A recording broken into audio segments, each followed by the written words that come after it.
There is an epic fantasy series I have never seen anybody talk about on Book Talk, and everybody is seriously missing out. The series came out in the 80s. I read it as a teenager. I was absolutely obsessed with it, and I also reread them as an adult, still just as good.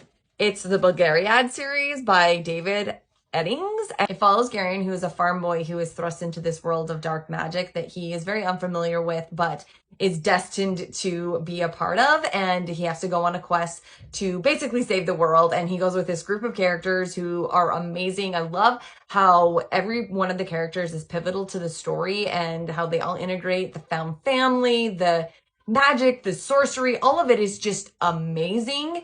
And Pulgera, who is one of the side characters, but honestly, my favorite character of the entire series is probably my first female book crush. I absolutely loved her. She's strong. She's amazing.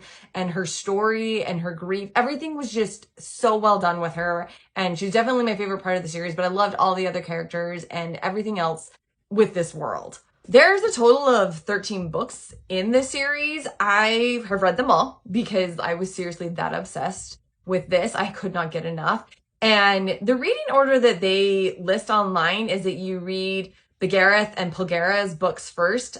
I didn't read it in that order. Pawn of Prophecy is the first book that came out. So I would suggest reading those 5 books first, and then the Mildarian books, which is another 5 books that are set with the same characters as later, and it's a totally different story. So you only have to actually read the first 5 books, and then the next 5 books, while it's the same characters, it takes place completely separate, and you don't have to read them together. And then Pulgera and Belgariad are prequel stories of these characters who are main characters in the series. And then there's also the Riverian Codex, which is kind of like a wrap up, I think, of the end, epilogues and stuff like that. So like I said, I loved all of the books. I read them all and was so obsessed with this world. And if you are an epic fantasy fan, I cannot recommend this enough. And I feel like there's a lot of epic fantasy fans on TikTok. So seriously, check it out.